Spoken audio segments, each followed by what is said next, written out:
Celso, um prazer te receber. Tudo bem com você? Oi, Thalita, uma boa tarde, uma satisfação estar aqui na TVT, falar com o teu programa, um bom para todos nessa tarde de segunda-feira, de um ano que emendou no outro, como falou o professor anteriormente, né? Mas é uma satisfação, prazer estar com vocês aqui. Eu fico sempre com essa dúvida se eu já dei feliz ano novo para as pessoas, porque parece que eu já estou aqui no Bom para Todos há tanto tempo, mas a gente voltou agora no dia 8, faz uma semana só. Então, é isso. É um ano que já está muito longo, acabou de começar e já está longo. Celso, explica para a gente, começa explicando para a gente o que é a FINEP. Acho importante a gente explicar para as pessoas do que se trata e o serviço que a FINEP vem fazendo. Comenta mais para a gente, por favor.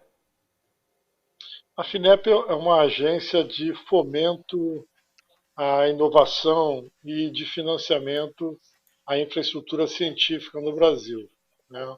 É a maior agência, né, de investimento na área. É como se tivesse um BNDES voltado para a ciência. Ela existe já há 56 anos, com bons momentos e momentos não tão bons em função de como os governos olham para a ciência em cada momento. Então nós estamos vindo de um ano muito interessante, ano de 2023, a FINEP executou volumes inéditos de orçamento, né? E agora a previsão para o ano que nós estamos iniciando, 2024, também um volume muito grande de recursos, com bons projetos, bons editais. É, mas é isso, nós somos uma agência que poderia ser chamada de banco, né? E que, ao invés de financiar construção de casas, estruturação, montagem de empresas, compra de veículos, nós financiamos, de um lado, os laboratórios de pesquisa das universidades com recursos que a gente envia sem necessidade de retorno, financiamos empresas que querem inovar os seus processos, seus produtos, seus sistemas com recursos que a gente chama de retornável, a gente empresta, né? E também em algumas linhas a gente envia recursos para empresas chamadas subvenção, que também não tem retorno. E a base disso aí é um fundo chamado Fundo Nacional de Desenvolvimento Científico e Tecnológico, o FNDCT, que em 2023 tinha um orçamento estimado de 9,8 bilhões de reais e que agora para 2024 está aprovado na Lei Orçamentária da União um valor de 11,9 bilhões de reais. Metade disso é para a gente emprestar para empresas e metade disso é para investir em infraestrutura científica, em universidades, em institutos federais, instituições de pesquisa como um todo, e em empresas inovadoras que a gente chama de não retornável, é dinheiro que a gente investe, mas que não tem que retornar aos nossos cofres.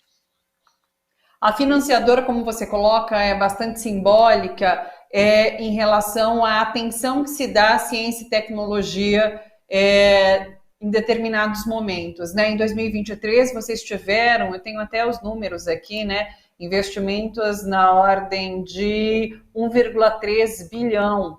E é muito diferente no comparativo com 2022, foi mais que o dobro, inclusive, em relação a 2022. Como está essa reestruturação do fomento à pesquisa e à ciência no Brasil nesse momento? Como você vê? Então, durante a transição, ainda lá em 2022, nós sugerimos ao presidente Lula a tomada de algumas iniciativas que iriam ativar esse fundo FNDCT e colocar a FINEP numa posição inédita, né, desde 2015, né, que a FINEP não tinha um volume de recursos tão grande como desse ano. Né. E o Lula, de fato, encaminhou, tomou as iniciativas necessárias, recompôs o orçamento do fundo. Então, um fundo que tinha uma previsão orçamentária de 6,5 bilhões de reais foi para 10 bilhões de reais. Né? Então, nós conseguimos,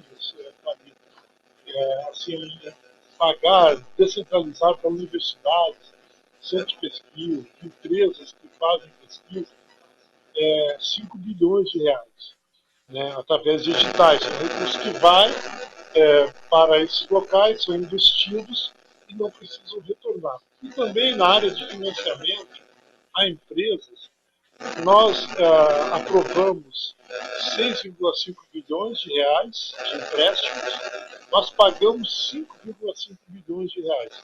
Para você ter uma ideia, em 2022, a mesa FINEP aprovou 3,8 bilhões e pagou 2. Ou seja, nós realizamos mais do que o dobro do que o ano de 2022, que foi o melhor ano do governo anterior, porque teve anos aqui em que não se falava em bilhões, se falava em milhões. Né? Então, há uma marca clara do governo de investir fortemente na recuperação da infraestrutura científica do Brasil e de inovar, melhorar a qualidade dos produtos e dos serviços que as nossas empresas oferecem. Celso, deixa eu pedir um favor, eu vejo que você está de fone, pega o microfoninho do fone e tenta colocar mais próximo da sua boca, porque está tendo alguma interferência, eu não sei se é em relação a isso, mas vamos fazer esse teste. O áudio está com alguma interferência, dá para te entender, mas fica chiado em alguns momentos, vamos fazer esse teste. Tá bom. Você falou sobre esse investimento nas universidades. A gente que acompanhou aqui em entrevistas, relatos de universidades que tiveram muitos problemas em relação a laboratórios, a manter pesquisas realmente durante os anos aí da gestão de Jair Bolsonaro. Eu queria que você exemplificasse um pouco para a gente para o que esse investimento é destinado? É para laboratório de alguma área específica? Tem como você dar algum exemplo desses investimentos em universidades? Claro, tem sim. É muito claro, por exemplo, se não fosse os avanços das universidades na concepção, na criação de novos formatos de produção de vacinas, por exemplo, nós não teríamos vacina para a Covid, num tempo tão curto quanto foi em 2020. Por quê? Porque havia um acúmulo de conhecimento nas universidades que permitiu um salto na produção de vacina para combater a Covid. Né? Agora, o SUS está colocando à disposição da população, pela primeira vez, uma vacina contra a chikungunya. E, para o ano que vem, está previsto a entrada, pela primeira vez, de uma vacina eficiente para a dengue, que, inclusive, deve ser produzido pelo Butantan, aí de São Paulo.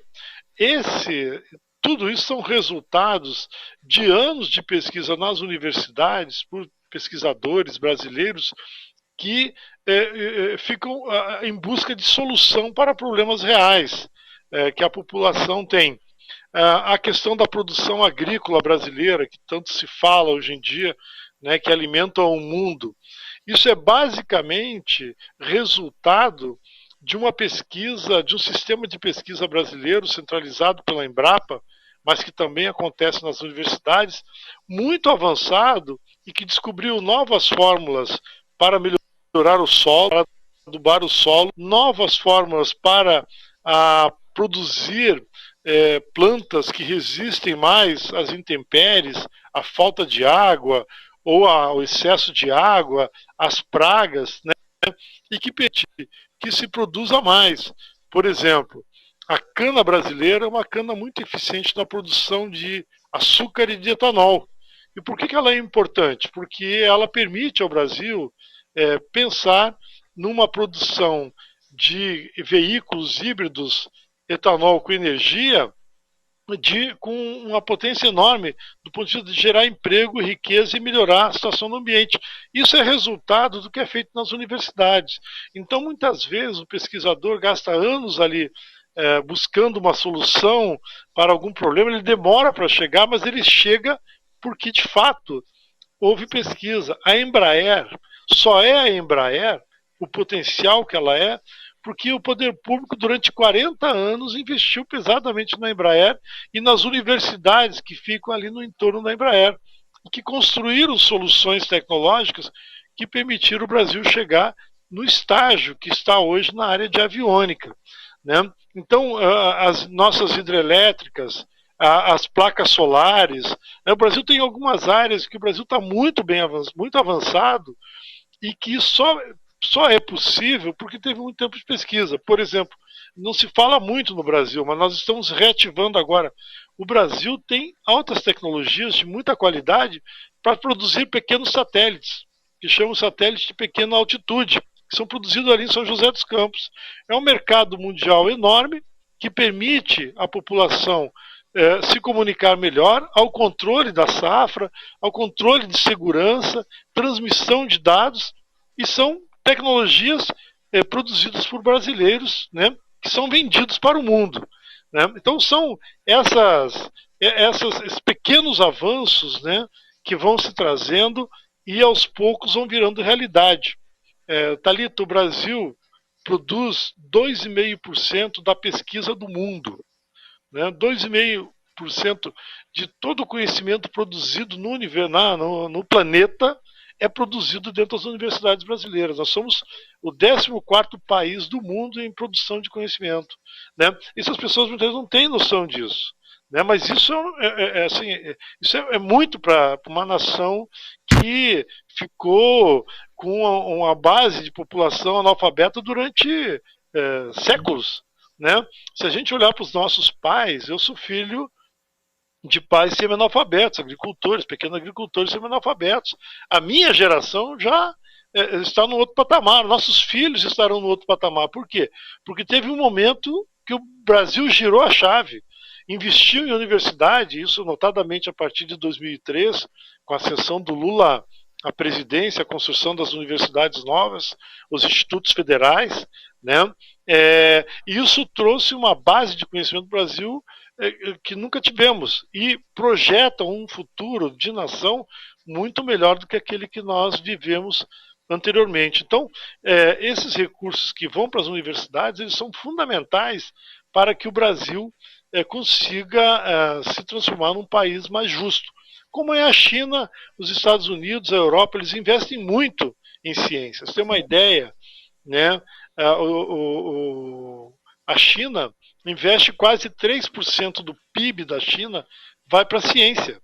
Nos Estados Unidos também é nessa faixa de 3%. Aqui no Brasil a gente gasta 1,2% do PIB em ciência. Né? Então não é muito.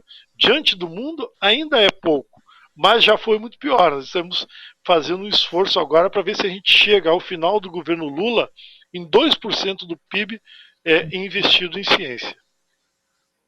Quanta informação interessante que você traz aqui para a gente. Diga, diga.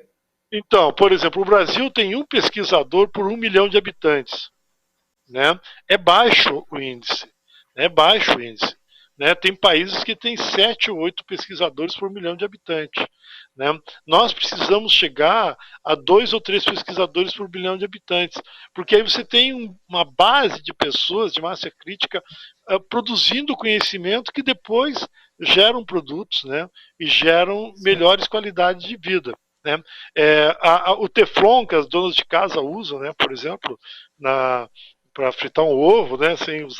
Usando menos óleo e limpando fácil a frigideira, é um resultado de uma pesquisa nos Estados Unidos dos anos 60, que eles precisavam de algum tipo de proteção aos computadores que iam para a Lua, que não colasse, que não permitisse que o computador não derretesse e não colasse assim, a superfície próxima. Né? Aí surgiu o Teflon. Né? Surgiu o Teflon. Falando aqui de um telefone, que aqui a internet deu problema, aqui eu não consegui, o sistema de segurança da FINEP é muito forte, e eu não consegui entrar no link de vocês. Então estou falando de um telefone. Um smartphone tem 12 tecnologias públicas, financiadas por dinheiro público em algum lugar do mundo. A tela sensível, a internet, os números randômicos, o GPS, né? Isso tudo são descobertas de universidades públicas ao redor do mundo e que hoje permite a gente falar, transmitir dados falar com os familiares nossos, assistindo ao vivo, né, falando ao vivo com todo mundo, produzindo um programa agora na TVT, eu aqui no Rio de Janeiro, você em São Paulo, né? Isso é investimento público, não é privado. Quem pesquisou isso, quem financiou isso tudo é o poder público. E se o Brasil não fizer isso, ele acaba ficando ainda mais para trás. Genial, é isso. Você trouxe tanta informação interessante para a gente. E acho que de alguma forma a gente passando isso para frente consegue dar bagagem para o nosso público ter essa consciência da importância da FINEP, que existe essa atuação da FINEP bancando de fato tecnologia, pesquisa, ciência. Que interessante. Rapidamente, Celso, só fala para a gente, temos 4 minutinhos, sobre os planos de futuro agora, os planos para esse ano da FINEP. Vamos rapidamente só finalizar com isso? Bom, rapidamente então, nós lançamos no final de dezembro 3 editais para a infraestrutura científica nas universidades, que somam 1,2 bilhões de reais. Nós estamos lançando agora com o Ministério do Desenvolvimento Agrário 3 editais voltados para a agricultura familiar, pensar equipamentos para pequenos agricultores, melhores adubos naturais, adubos orgânicos para esses agricultores. Nós estamos lançando agora, segunda-feira da semana que vem, na presença do presidente Lula e do vice-presidente Alckmin, uma série de editais voltados para as empresas inovadoras. O Brasil está buscando reindustrializar o nosso país, né? E isso exige investimentos muito grandes. Nós estamos fazendo isso agora, vamos lançar diversos editais segunda-feira lá no Palácio Planalto junto com o presidente Lula. E as empresas que querem melhorar os seus sistemas, entre no site da FINEP. Você sabe quanto a gente cobra por ano os recursos que a gente empresta, Thalita? Menos de 2% ao ano. Menos de 2% ao ano. As nossas taxas de juros são muito baixas. Por quê? Porque nós queremos que as empresas brasileiras de fato se modernizem. Então é entrar no site, procurar, fazer projeto, apresentar projeto. Nós, ano passado, como lhe falei, aprovamos 6 projetos no montante de quase 500 projetos de inovação de empresas com 6 bilhões e meio de reais. Né? Ou seja, tem muitas empresas procurando inovar, se modernizar. Façam isso, nós estamos aqui disponíveis para isso. E junto com o Ministério da Saúde, junto com o Butantan, com a Fiocruz, também faremos muitos investimentos na área de saúde. O Brasil está avançando muito no tratamento de câncer, tem uma boa base de produção de vacinas, né? E a FINEP está na base disso tudo. A gente participa desses projetos todos. Nós temos uma ação muito interativa, muito forte com esses setores, né? E como lhe falei, quem não sabe o que é FINEP, quase ninguém sabe o que é FINEP, entra no nosso site finep.gov.br para entender que nós temos um banco público financiando a ciência e o bem-estar social. Eu acabei de entrar aqui no site e coloquei para as pessoas acompanharem. Então, é o finep.gov.br, vai aparecer aqui na tela para vocês, tá bom? Celso, vamos continuar em contato. Sempre que tiver atualização sobre investimento em pesquisas importantes, passa aqui para a gente, você volta, conversa aqui com a gente tenta contato com esses laboratórios de universidades também. Vamos trazer a FINEP para que as pessoas possam se apropriar e ter informações sobre o que está acontecendo aí com vocês e com a FINEP no todo. Muito obrigada, viu, por todas as informações que você traz para a gente e pela sua disponibilidade por aqui. Obrigado, Thalita. Um grande abraço. Estou à disposição de vocês aí.